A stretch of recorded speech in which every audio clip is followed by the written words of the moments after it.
It'll be okay. You're good. Okay. Hello and welcome to Google Hangout for the course Our Energy Future.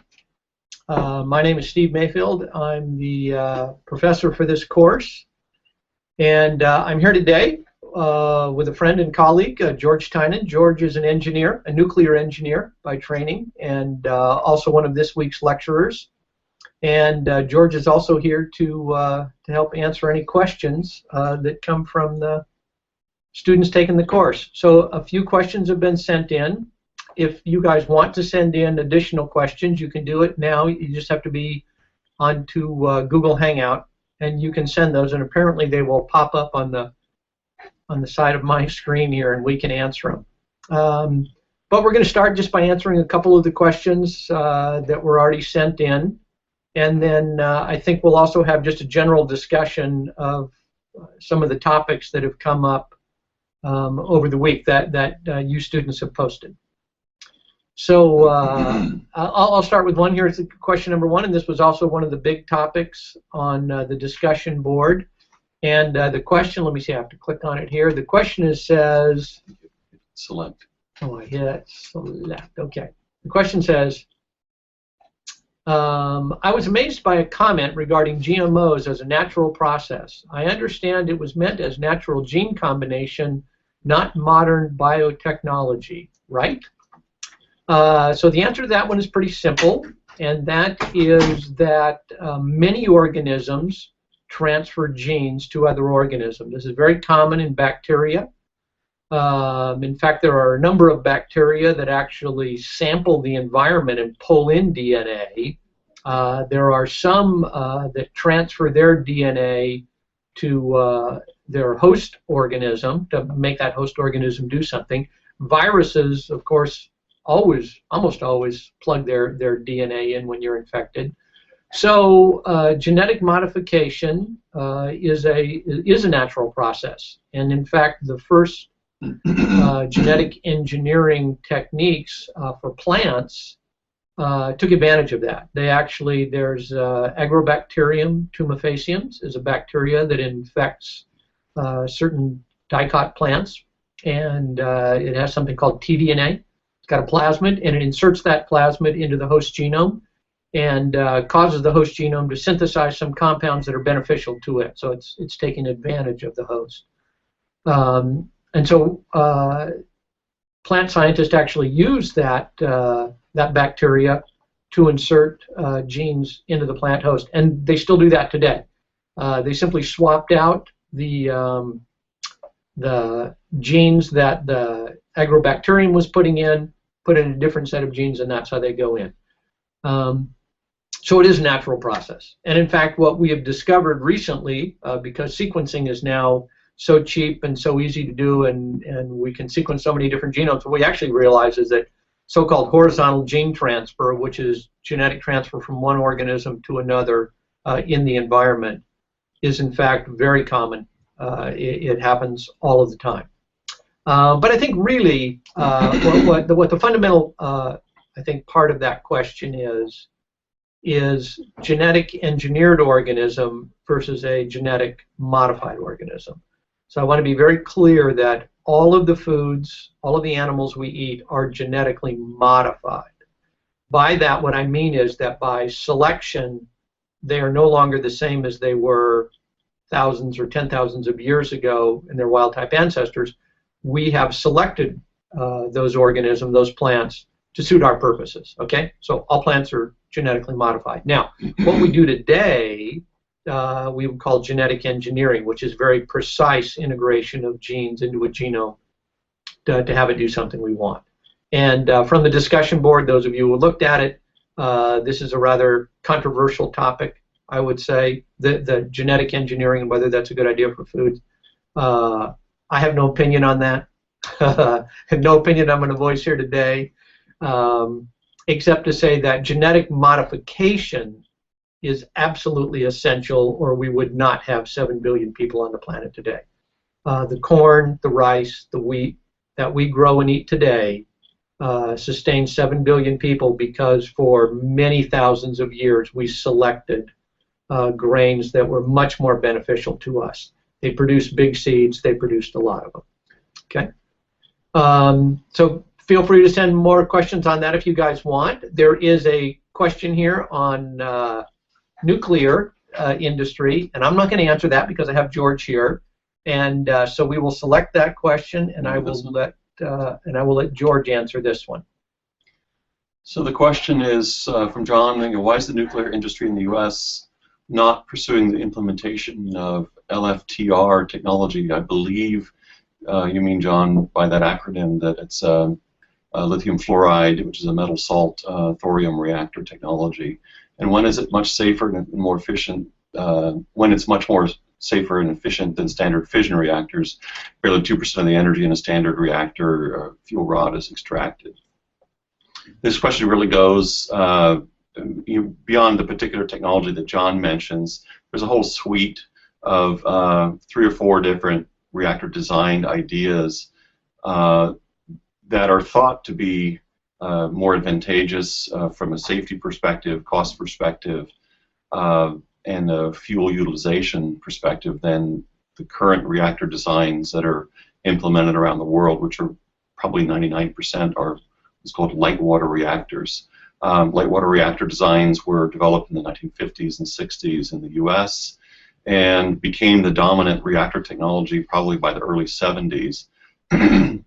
And essentially we've sort of locked in that technology around the world into probably more than 400 reactor sites around the world today. And so it's difficult for these new technologies to break into the market. Nuclear energy and nuclear reactor development is a very expensive proposition. It requires close government oversight and federal, at least in the U.S., federal regulatory approval. And so there's a big hurdle to overcome to introduce a new reactor technology into the market. So I think that's the fact that light water reactors have sort of locked in their place in the market, and combined with the high developmental costs of a new technology probably makes it difficult and very risky for a private company to try to develop that technology and then move it into the marketplace. That being said, there are efforts underway in the U.S. to develop what are called small modular reactors. Mm-hmm. To my knowledge, none of them are using the thorium-based fuel cycle. They're still using, looking mostly at uranium or mixed oxide fuels, but they hope that that will lead to smaller unit sizes, lower capital costs, and hopefully safer reactor operational characteristics. I do know that in other countries, particularly in Asia, in China, and in India, I would say that the at more the research scale as opposed to commercial development, there is activity in a whole suite of new fission reactor technologies, including thorium-based cycles. Whether that actually makes it to the market, I think time will tell. But if that does make it to the market, my guess would be those technologies would not come out of the U.S., but would probably come out of Asia and then be developed and propagated around the world. So. Okay. And I see another question popped up, and this is also in George's wheelhouse, so we're going to go there as well. And this has to do with nuclear fusion, because that is, in fact, what George works on. So Paul Chung asks, where is the technology at with nuclear fusion? Are we close to it becoming commercially viable? Fusion research is actually what I spend most of my time working in. There are 2 main approaches for fusion. One is called inertial fusion, where you use very intense short pulses of energy, either from a laser or a particle beam, to compress a spherical target to the conditions necessary for fusion to occur. There is a large experiment now underway, now operational, up in Northern California at Livermore National Labs, called the National Ignition Facility, that is trying to get to the regime where more energy is released from the reaction than one put into the system in the first place. And those experiments are ongoing. They have not yet demonstrated net energy gain. That's what that energy break-even is called. But they're working very hard to try to make that happen. And then the second approach for nuclear fusion is using very intense or strong magnetic fields to confine the fusion fuel. It's called a plasma. and there are several different variants on those schemes, but they all tend to involve a toroidal or donut-shaped magnetic field that traps the plasma in this magnetic field, and then one heats the plasma to the point where fusion begins to occur. The world fusion community is, we think we understand what a power-producing system would have to look like, how big would it have to be, how strong would the magnetic field be, and so forth. And so there is an experiment under construction now in Europe, in southern France, that's a consortium of most of the developed countries of the world: Russia, the European Union, the US, Japan, South Korea, India, and they are partnering to try to build the world's first energy-producing magnetic fusion experiment. If that succeeds, then we expect that that experiment would release about 10 times more energy out than we put into the system in the first place. I should say that both of those experiments are physics experiments. They are not commercial power reactors. They're not even attempting to be a commercial power reactor. They're trying to demonstrate for the first time net energy production from fusion. Once they succeed, assuming they do, then one has to take that physics experiment and turn it into a commercially viable technology. And that requires a lot more nuclear engineering, new materials, and a demonstration that that technology can be operated in a cost-effective and cost-competitive manner. Whether that actually succeeds in the marketplace, it has a chance, but I think it's too early to tell, frankly. So the reality is fusion is not an option probably until the second half of the century. That sounds like a long way away. 40 years. On the 30 years. In the energy game, it's not quite so far. Yeah. So yeah, we'll be down to fumes on fossil fuel at that point. But so maybe just in time technology, as they call it. All right, that would be that's my answer to that question. Okay, a couple of the other topics that came up, and you guys can send in more questions on Google Hangout while we're here, but a couple of the other ones that have come up on the board, and one that I specifically want to talk about in addition, to the genetic engineering, which is the green revolution, because I think there's maybe a little bit of misunderstanding from the lecture, or at least from the comments that I saw on the board, at how successful the green revolution was and continues to be versus distribution of food. I see we locked our producer outside of the office. Just 1 minute.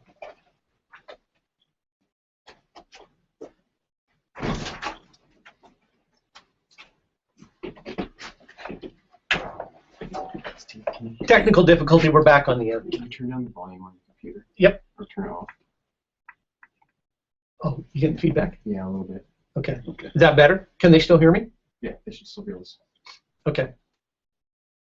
Okay. So I want to talk about the green revolution, what it really did. Okay, and I want to be pretty clear on this. All right.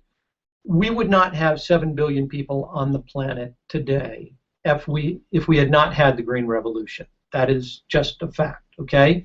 Under no circumstances is food production prior to the green revolution sufficient to feed 7 billion people. I quite often hear people saying, I'm asked this all the time in class, well, isn't really the problem with food on the planet distribution? There absolutely is a problem with distribution of food on the planet.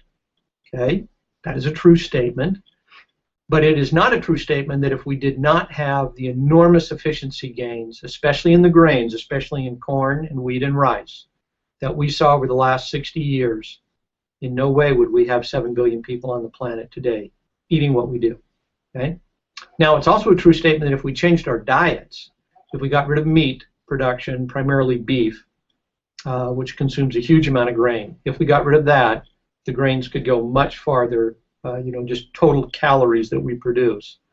We could have many more than 7 billion people on the planet. Some estimates as high as 16 or 18 billion people on the planet.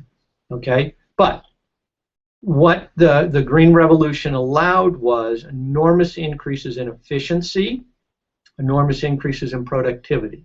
Those are two different things, but both of those were achieved. The productivity allowed us to have 7 billion people on the planet. The efficiencies allowed us to reduce the number of people that work on farms from in the 1950s, 50% down to 2% today in this country. Now, and this is also true for Europe and South America and many other places that are industrial agriculture, where we have small farms and people are doing still hand labor on those. It's a much higher percent than 2%. But that was the Green Revolution unambiguously. Okay, enormous increase in productivity. Now, that gets to the reality of human hunger and food distribution, and the reason we will discuss it here is not for the moral or ethical considerations of that, because in no way, shape, or form can this class address that. But what we can address is the energy consumption part of that, right? And that is that in the United States, now it's our summertime, okay? So we have here, you know, if I were to go to the grocery store today, there would be all kinds of fresh fruit, you know, strawberries and apples and peaches and plums and the rest of the stuff. Bananas. Yeah. So all of that food would be here. But to be honest, all of that food will be here in December and January when it is our winter. Why is that? That is because we now transport food all over the world. That is an enormous carbon footprint. That is an enormous cost, right? We do that because we have the resources, because we have the money to pay for that food to be transported. So there's an enormous component to food which is energy related, which has to do with industrial agriculture and how we grow it. It has to do with how we transport it. It has to do with how we preserve it, how much of it gets wasted because we don't preserve it. So all of those things have a very important interaction and a very important energy component to them. So these are things that we need to think about. We need to get more efficient at growing food. We need to transport it shorter distances. I think, as Dr. Briggs correctly said in his lecture, we need some way so that consumers can make a choice, so that when I go into a store and I see strawberries in November, that I can look at those and identify not just, oh, they look good, and at that price of $3 a basket, I will buy some, but I can actually look at that and understand that the carbon footprint associated with those strawberries at that time is enormous compared to the carbon footprint of the strawberries that are in the store here in California right now. It's a fraction of that because they're grown here locally and transported a short distance. So this is absolutely something we need to think about. Now, as I said, the ethical and moral considerations on how we distribute food is not something that that we can entertain in this class. It's something that you guys should think about. It's something that I'm perfectly happy to keep on the discussion boards and keep those questions going.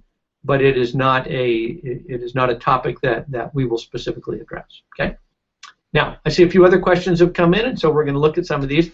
I like this one. Go ahead. Okay. Yeah. I was going to say the efficiency question. Oh yeah. This is a very good question. Okay, so here's a question. Do you think there is any room left for us to improve further on the thermal power plant efficiency, or you do think we've maxed out? And I will let the engineer answer that. So thermal power plant efficiency refers to how effective are we at taking the energy stored usually in some sort of chemical fuel, which we then burn, and then the heat release is then is turned into either useful mechanical work or electricity. There's certainly always room for improvement. The question is, what's the relative headroom that we've got left? I would say if you're talking about, say, steam-based fuel cycles or power conversion cycles like found in a coal-fired power plant, those are limited primarily by the maximum combustion temperature maximum temperature you could have in the turbine, which is a materials issue. And so the maximum operating temperature of those kinds of turbines has been slowly increasing, but it's relatively slow. So probably not a lot of headroom left in that technology. There's gas turbine technology where you take natural gas or syngas, you burn it in a turbine, kind of like a jet engine strapped down to the ground, sort of. And then you extract some of that heat and turn it into electricity. But then the exhaust from that turbine can be used to produce steam, which can then run through a second conversion cycle, and that's called combined cycle gas turbine technology. If you adopt that, that adds quite a bit of efficiency. You can get better than 50% net conversion efficiency with those technologies. And so, you know, if you have gas turbines operating alone, if you add a combined cycle to it, you can go from maybe 35–40% efficiency to better than 50%. So, you know, so there's some headroom there. But you're not going to get factors of 2. It's just not going to happen. And so, if you're looking at energy conversion efficiency as a way to reduce net primary energy demand as energy use grows around the world, it can reduce the rate of growth, maybe help slow it down, but it's probably not going to cause us to reduce the net primary energy consumption in the form of combustion of fossil fuels or fissionable materials, for example. Okay. I think another part of that question could also be the greenhouse gas emissions, because that can be enormously different between a coal-fired power plant and a natural gas-fired power plant. And there you do get almost a 2-to-1. You know, so yes, because the carbon intensity of natural gas is almost half that of coal. So simply by switching from coal-based electricity generation to natural gas, we can save almost a factor of 2. That's not quite thermal efficiency, but it's a very important consideration for the course that we have this time. Yep, that's right. Okay, so here is a question that has popped up on fracking. And this question comes from Mikhail Mickelson. Okay, given the fact that the massive scale of shale gas developed in the U.S. has not added much to the U.S. energy reserve, nor seemed as an economically profitable industry, why do some countries, for example the UK, seem determined to follow the U.S. path? So let me answer a couple parts of that, and I will also let George weigh in on this one as well. Okay? So there's 2 different fracking components that go on in this country. One is for natural gas, and the other is for shale oil. Okay? And the return on those has been different. So on the natural gas side, we actually did increase our reserve a fair amount. The U.S. Department of Energy Information Administration says we got about a 23% bump in our natural gas reserve. So that actually was beneficial, right? Now we have a glut of natural gas here in the U.S. Some of you will know that we're down to about $4 a million BTU. So, and that has helped considerably because natural gas at that price competes with coal, and in the U.S. we have converted many of our coal-fired electrical plants to natural gas. So in that case there was some benefit. Now the oil is a different story. In the U.S. We have had an enormous investment in fracking in the Balkan shale formation in North Dakota and in the Eagle Ford shale formation down in Texas, to the tune of about $175 billion this year, 2013. Okay, the return on that has been pretty poor in terms of increased reserve. We went up about 4 billion barrels. 4 billion barrels sounds like a big number. Oh, that must be a lot. In the U.S., that's a couple months. We burn through about 28 billion barrels a year, so not a real big increase. Little less than 2 months increase in our reserve. The cost of that fracking is estimated anywhere, you know, some people put it in the low $70 a barrel for what's called a wildcatter, up to about 115 to 120 for the oil majors. Why is there an enormous difference in that price? It's unfortunately a difference in that price because the oil majors, so that's Exxon and Chevron and British Petroleum, etc., they actually have a bit tougher requirement on how they treat the environment and how they treat their workers. If you are a wildcatter, which means an independent operation, you're probably not paying your workers health insurance, you're just giving them a salary. You also probably have much less environmental concern. So in fact, both Exxon and Chevron have sold all of their oil fracking properties either late last year or early this year. And Chevron specifically stated when they sold theirs that they could not economically compete with the independents, with the wildcatters, because of the environmental standards. And what they said was, we're not going to stay around here, and in 5 years or 10 years, when the U.S. figures out that some of these people have been trashing the environment and that bill comes due, Chevron and Exxon were not going to be stuck holding the bag when they were attempting now to be responsible. So that's the reality, but that's not what we hear in the press. I mean, many of you will know that today the price of oil hit $106 a barrel here in the United States, about 109 in Europe. The reason for that was because of the instability in Iraq, because of the insurgency over there. So there are lots of things determine the price of oil. Political instability, cost of extracting, all of those things, a very complex equation. But in the United States, even at $106 a barrel, Chevron and Exxon have decided we're not going to do it. But if you read the press here, and if you talk to even informed people here, they will tell you that the fracking revolution has given us a glut of oil. That is factually incorrect.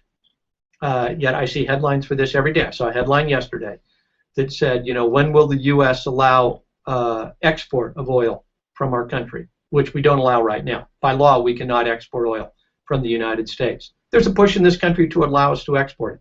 We still import about 6 million barrels a day, but somehow people have decided that very soon we're going to have such an excess of this that we better be prepared to export it. Get rid of it. Yeah. So this discontinuity between sort of the facts and what is in the press and what people read and think has a lot to do with manipulation of the media. It has a lot to do with the general ignorance of people, but it also has a lot to do with that people just want to be optimistic about the future. In this class and in many places that you look at energy, you can arrive at a conclusion that it's not obvious how we're going to face the future, right? The era of cheap oil is over. We're not finding this thing readily anymore.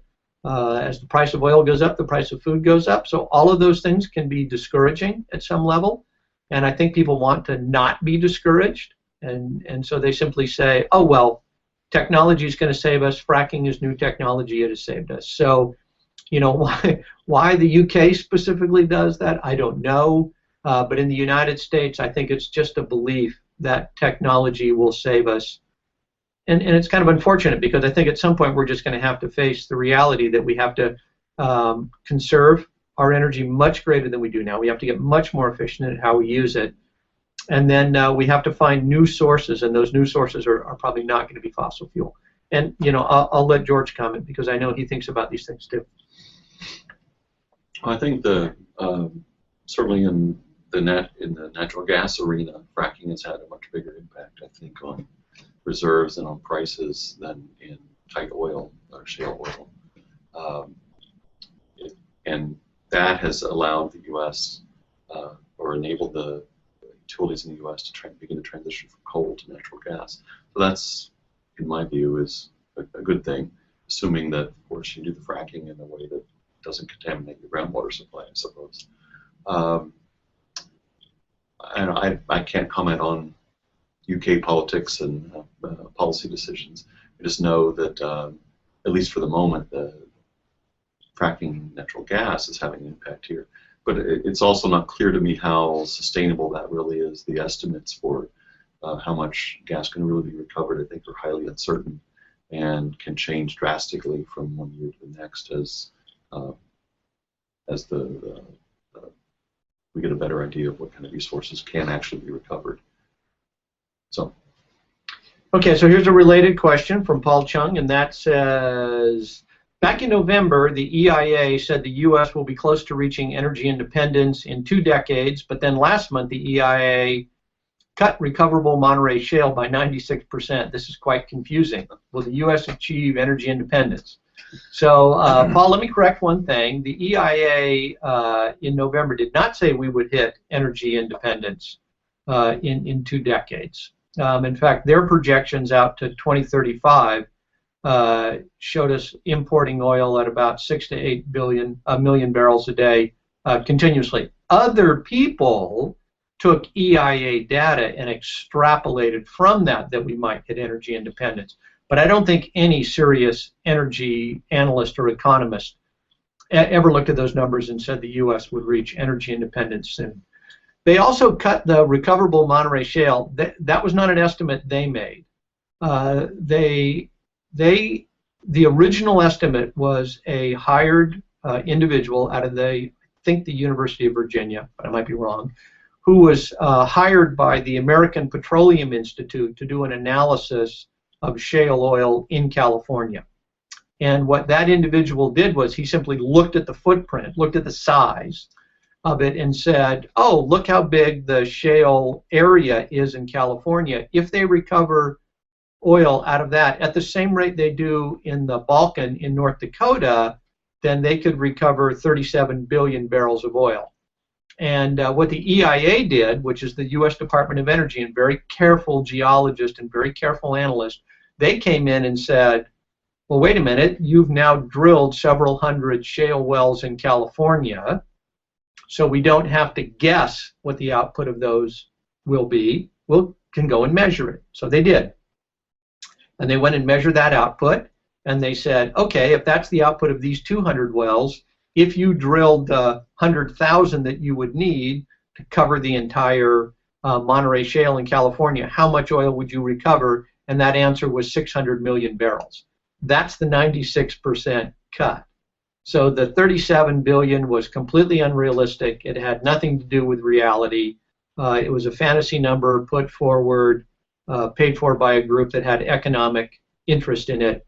The Environmental Information Administration's analysis, which I think is correct, says in California we're not going to recover much oil from shale. And the reason for that is because the geology of the two shales is completely different. Here in California, we have big high mountains, the Sierra Nevadas, and those are there because we have two plates mashing into each other, and when those plates mash into each other, they deform the ground underneath. So the shale formations in California are very much deformed compared to what's in Texas and North Dakota, and that makes the oil extremely difficult to recover out of them. So from my looking at it, no hope that the U.S. is going to hit energy independence anytime in the next couple of decades, unless George is successful with his fusion reactors and they come online a little quicker than his 40-year estimate. Okay? George, any comments for that one? No, I would agree. I'm not expecting the U.S. to achieve energy independence anytime in the next few decades. Okay. Okay, here's another one that had popped up a little while ago, and I want to answer this one. And this question comes from Nicola Pill-Molter, and it says, what is the % breakdown of carbon footprint of food between mechanization, chemicals, and transport for food systems? So that is completely dependent upon the food. For any of the quickly perishable foods that we fly around the world, here in California we import grapes and strawberries from South America, and so the biggest part of the carbon footprint on those is on transportation. Chemicals and chemical fertilizer is almost always less than both the mechanization, the tractors, and et cetera, and transport that comes behind those. And then on the mechanization front, that is completely, again, dependent upon the crop you use and what you get out of it. Corn, which is the biggest crop here in the United States, about 100 million acres. Mechanization is the biggest part of the input into it, shortly followed by chemicals.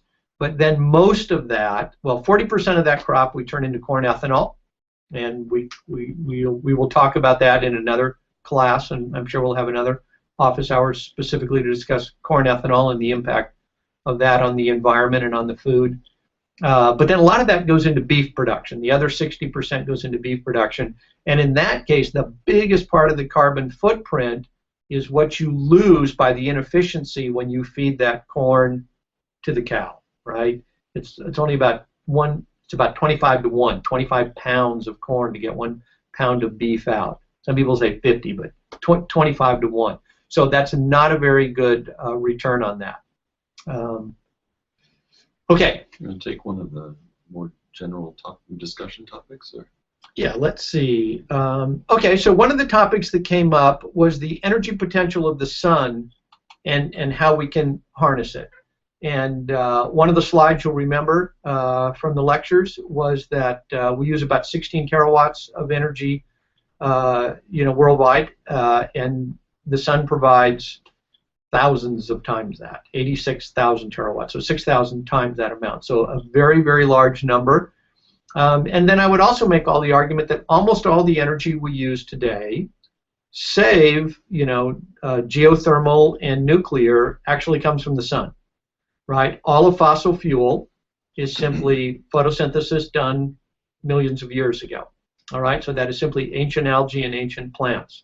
All biomass that we burn is sun.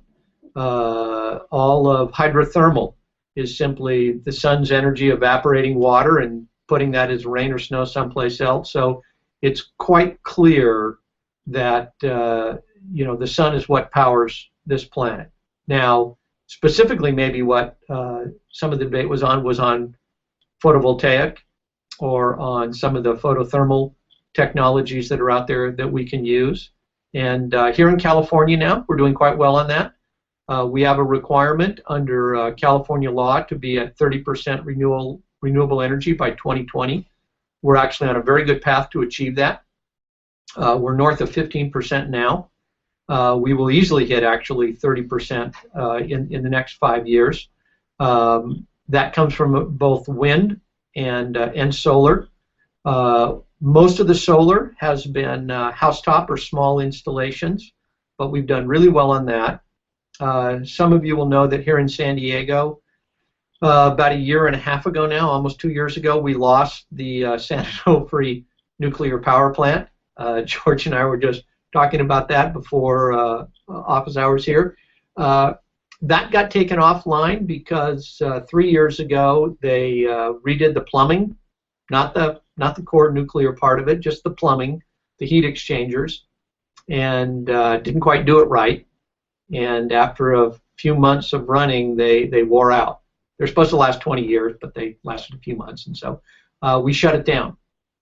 And that's about 2,300 megawatts of power. That's a big hunk. That was about 25% of what we consume here in San Diego and in the San Diego area. So we were quite worried about that. How do you take a 25% loss in electricity production? And we were quite fearful of something called brownouts, in which, so a blackout is when you have a failure of a power plant, and a brownout is when you just turn it down because demand has outstripped supply. And so we were very worried about that last summer. And in fact, we got through the summer just fine. We had a couple of days when warnings would go out to people to please use less power if you can, because we're getting close to, demand is getting close to exceeding our supply. And we've had one already this summer.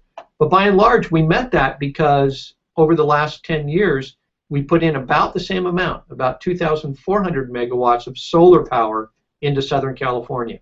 As I said, much of that rooftop installation from individuals or from companies who are putting photovoltaic cells on top.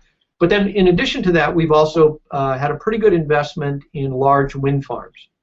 Out just east of us, it turns into a desert pretty quick here in San Diego, and because of the thermal differential between the desert and the coast over here, you get very strong winds that blow every afternoon and evening. And so the wind power has also been a good resource. So in California, we're on track to hit that renewable energy. It's still a little more expensive, but the price comes down every year. I mean, certainly you get something called economies of scale, which just means as we get bigger with these installations and as more people put them on, they get cheaper. We have one central problem, which is true for all renewable energies that are from the sun, and that's the sort of the disconnect between when electricity is produced by those and when we as consumers use it. So obviously for photovoltaic cells, primary production starts about 10 in the morning till about 2 in the afternoon, but that's not primary consumption time. Primary consumption time comes in the evening, from about 4 in the afternoon till about 8 o'clock at night. So it's when people are getting home from work, turning on the TV, cooking, doing laundry, turning on lights, etc. That's when the biggest consumption. So, finding short-term storage or long-term storage for electrical energy is really important.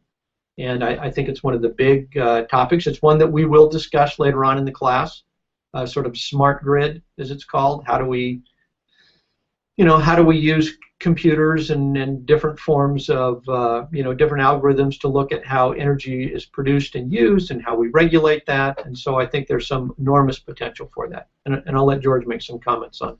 Yeah, so I think Steve covered a lot of the key points. I would just add that, in the longer term, sort of going to mid-century and beyond, which is kind of the time scale we're looking at here in this class, the climate scientists tell us we need to reduce carbon emissions by sort of 80% below what they were in 1990, or at least in that ballpark. And renewables certainly can play a big role in that. The issue is not is enough resource available. Obviously, there's enough solar energy incident on the Earth many thousands of times over what human demands are. So the issue is more of how do you capture that in an economic way and incorporate it into our energy system. And so energy storage is going to be key to getting up to very large market penetrations for solar as well as for wind. And energy storage could be anywhere from pumped hydro to batteries to compressed air to solar thermal power plants, which basically heat up very large masses of molten salts, and then at night you can still extract the heat out and turn it into electricity. So I think energy storage is going to be a key technology that has to be cost effective. I think also having accurate predictions of how the weather might be varying from anywhere from a few minutes into the future to maybe a day or two ahead, so that one can plan the energy production. That's going to also be a key capability to have highly reliable predictions. Moving power over large distances larger than the scale of a weather pattern. So, for example, if it happens to not be sunny in Southern California one day, maybe we have solar plants out in the Arizona desert and can move the power over 500 kilometers or so. So those kinds of technologies will be important. But I also think it's important to note, for example, in the recent IPCC report that just came out a month or two ago, looking at how do we get to a low-carbon energy future, they noted that renewables play a key role, but also carbon capture and sequestration would be extremely important if we could develop the technology, and also nuclear energy. And they looked at what happens if we take some of those off the table. What does that do to the challenge of getting to the carbon-free energy future that we need to get to? And IPCC's conclusion is if you take any of those things off the table, the problem just gets that much harder to solve. In fact, they estimated if you took nuclear fission, and carbon capture and sequestration off the table, it would cost about 4 times more in terms of the investment necessary to get to a carbon-free energy future. So my guess is, yeah, renewables are going to be absolutely key, but so will these other technologies. Yeah, I think one of the expressions we often say is there's no silver bullet, but if we're lucky, there'll be silver buckshot. And by that, it's not one, there isn't one solution to this problem, right? Energy efficiency, has to kick in. We waste 2 or 3 times the energy that we need to, so we got to get much more efficient, and then every little bit helps. I noticed that a couple of questions here have popped up on electric cars, and I think we'll talk about those later. But one comment popped up here, and I just have to respond to it because I need, the poor Department of Energy gets kicked around a lot, and I just need to defend them on one of these. It says, shame on the EIA for not doing more due diligence. A lot of hype resulted in California from the original estimates for fracking and shale. You can't blame... It wasn't EIA. Yeah, you can't blame the EIA for that one. They have actually come out several times this year and made specific comments when in the media fracking was getting overhyped. what I've seen a lot lately. In fact, there was a report in Wall Street Journal last week that the price of oil was going to be down to $40 or $45 a barrel within the year. And these are just people's opinion now. Unfortunately, in the United States, but this I think is true worldwide now, facts and science don't seem to matter anymore in reporting, or in what goes on news stations, right? People mix opinion with made up things and just throw it out there, and then once it's posted on one blog, then other people or other organizations can cite that blog as their source and act as if it's a fact when it's not. So the EIA, this was their first study. So it wasn't that they came out with a study that said there were large amounts of shale and then had to go back and redo it. That was a paid-for study, paid for by the Petroleum Institute. They hired a guy who was specifically known to give wildly high estimates, and they did that on purpose. All right, they hired this guy because they wanted to get a good rosy picture, because they wanted the regulations to be pushed back in California and make it easier for them to frack. So, the EIA and the Department of Energy deserve to be beat up for a lot of things, but their estimates on shale are not one of them. Okay, so let's see what else on here. Here's one that popped to the top, and I'm going to let George answer this one. There's actually two questions here, but okay, it says from Thomas K. What are some intersections of big data and energy? Specifically, what kind of analysis can an analyst do using DOE databases or other publicly available databases? And I'm going to pitch that to George because I'm going to say that that's an engineering problem, and George is an engineer. Well, I'll do my best. I don't know how well I'll answer your question, Travis, but I'm not sure what DOE databases you're referring to, but in my mind, if I think about what a high market penetration renewable energy system looks like, particularly for electricity, with a mix of solar PV, solar thermal, and wind, distributed over very large geographic areas, that system looks very different than the power generation and distribution system that we have gotten used to over the last century. Our old system has very small number of very big power plants that then distribute that power over to thousands or even millions of load centers. The system that a renewably dominated energy system would look like would be a very different architecture, where you probably have tens of thousands, if not even hundreds of thousands or millions of very small generation sources intermixed with some larger scale, more traditional thermal power plants, either gas turbines or nuclear or maybe steam-based cycles. And furthermore, the power generation from those distributed sources is varying in time. And so that's the power generation side of the picture. Then on the demand side, you, instead of having sort of dumb loads, you could imagine that the electricity demand could now be modulated in time in an intelligent way. Mm-hmm. So the system that you're moving towards, this so-called smart grid, is an extraordinarily distributed, complicated, and temporally dynamic system.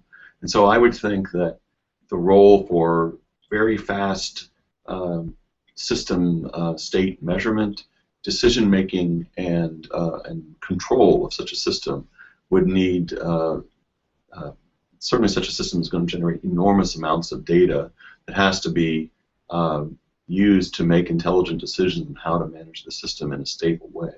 So my guess is that learning how to design, build, architect, and operate such a system is going to be a place where big data science will play an important role. That would be my estimate. Yeah, no, I think that's right. As I said, I'm not an engineer, and I'm actually not a big data guy, a geneticist, but I think that's right. There's a lot of data held in genes. There is, and we're working our way to that, but it's still a little too complex for us. But I think that's right. I think George's point is spot on, which is In the past, everything has been centralized, where electricity was generated from one very large power plant and then just sort of put out there, and people could tap into that as they needed. And that's actually a very wasteful way to do it, right? You're much better if at every individual node you can be making decisions about should I pull the electricity off now? Is this the best use of it, etc. And I see one of the other questions that popped up was about, and here I'll just click on this because this sort of segues into that. And the question, is what role will electric vehicles play for grid electricity storage once there is sufficient critical mass? And the reason that plays into that is because one of the interesting things we have here in California now, and this is true in general in the United States, if you buy an electric car, you'll get about a $7,000 rebate from the feds off your taxes, and from the state of California about $2,500. So you get enormous incentives to get that electric car, but that's only part of the incentives you get. One of the other incentives you get is that if you agree here with our power companies, and you plug your car in and allow them to pull electricity off that when they need it. That doesn't mean you have to have your car plugged in all the time. Obviously, sometimes you're going to be driving it, but you simply sign an agreement with them that says, hey, when my car is plugged in, you can use the battery in it as short-term storage for your grid. And if you agree to do that, then you actually get the cheapest rate of electricity to charge your car any time of day you want it. So traditionally, electricity is much cheaper at night, between sort of midnight and 5 a.m., because there's very little demand for it. So when the demand is very low, electricity is sold cheap. So you plug your car in and you can program it. Hey, only charge mine between midnight and 5 a.m. So I get the cheapest rate. I get essentially the cheapest energy into my car to charge it.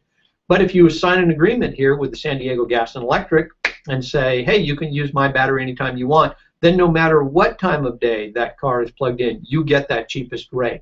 And so that I think Nicole's question is exactly right, which is when we get enough of those cars plugged in, they will actually start to act as an energy buffer, which will allow both photovoltaic and wind to be utilized much more efficiently, because now we have an energy storage which the utilities are not paying for, but they get access to. I mean, they sort of pay for it indirectly because they give you cheaper electricity, but it could be an enormous advantage. But all of that only works if you have a way to manage every single one of those individual cars. So that becomes an enormous data set that you have to take care of. So it becomes a computational problem. You can, it's simple estimate.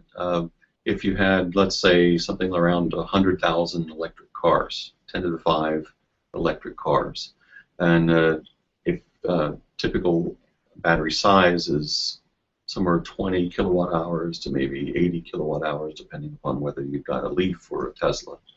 And if you were to say, okay, SDG&E, you can take 10 kilowatt hours out of my battery, then that's the equivalent of a gigawatt hour of energy that could be available from that fleet of vehicles that were distributed over, say, a large urban area.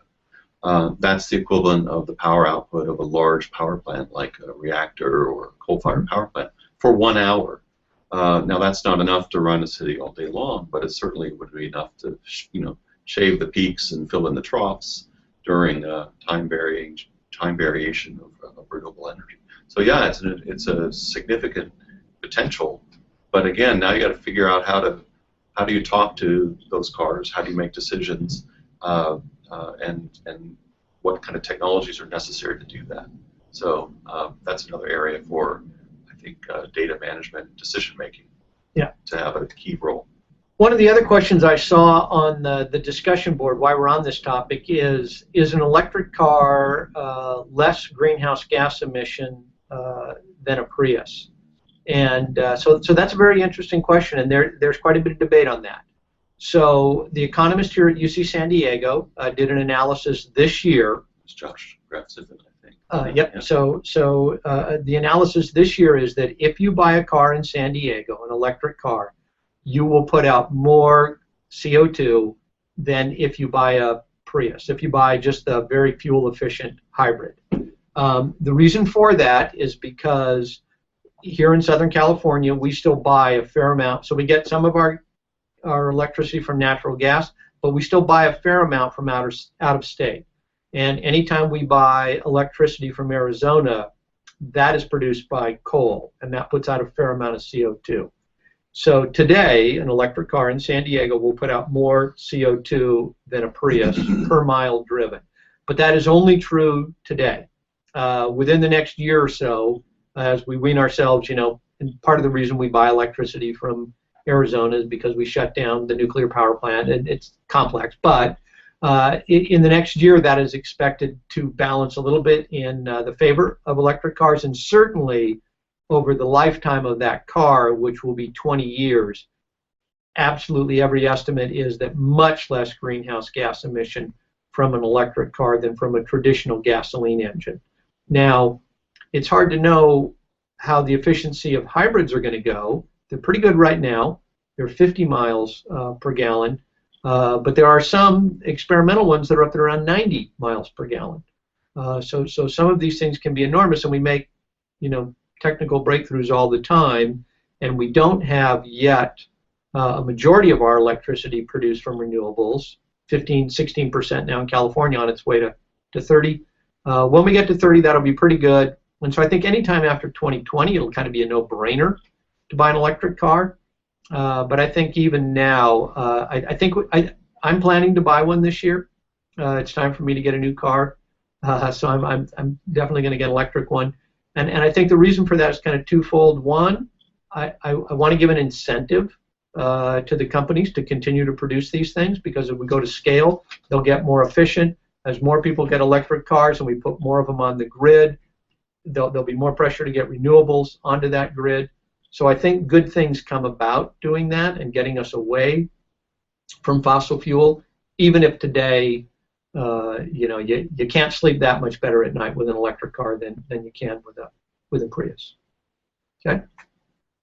Okay. I also saw another question came in here that I wanted to give George a chance to answer, because we had just talked about this a minute ago on the San Onofre plant. It says, do you think something technical could have been done to fix the problem at San Onofre, or was the shutdown a political decision? George? Well, the problem at San Onofre, before I address the question, let's just define what we're talking about. The primary heat exchanger in the San Onofre power plant was being replaced because the existing one had reached the end of its life, and they wanted to try to get a 20-year extension of license of the plant. It's my understanding. They've spent an enormous amount of money replacing this heat exchanger, and it was essentially a botched engineering job. Probably get in trouble by Mitsubishi. Yeah. But anyway, and so the heat exchanger that was installed failed after just a few months of operation. And it failed, by failed, what I mean is that radioactive water from the core of the reactor was allowed to begin to mix or leak out into the secondary heat exchanger loop that goes to the turbines which make the electricity, which is not supposed to happen. And so the plant was shut down, and everybody trying to figure out a fix. It was proposed, it was determined after some engineering analysis that if the power plant was run at reduced capacity, so about only less than about 70% of its maximum operational capacity, then the technical problem that was occurring would go away. But it was decided that they would not pursue that option, and so the decision was made by the owners to shut down the power plant. My guess is that that decision was probably made primarily on economic concerns, as they looked at the cost to sort of repair the problem, how long it would take, and what the total cost of that would be, and they simply determined that that was not economically viable.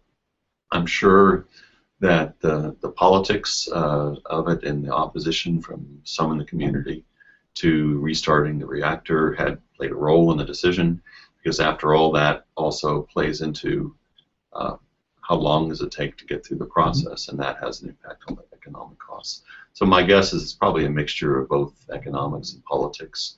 It's, in my view, is a very just atrocious engineering that led to this outcome.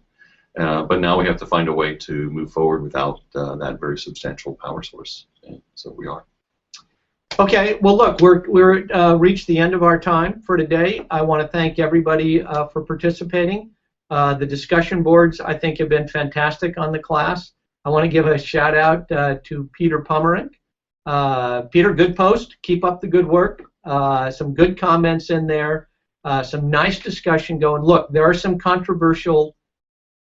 Energy is 70% of our economy. It's 70% of dollars in the world. It is food. It's everything. There are going to be some controversial topics. We want to keep the discussion going. We know these things are controversial. We're not going to shy away from them. They're going to impact my life, your life, and everybody else's. So please keep up the good work, and please keep sending in comments. And I will see you all next Thursday. Thanks very much.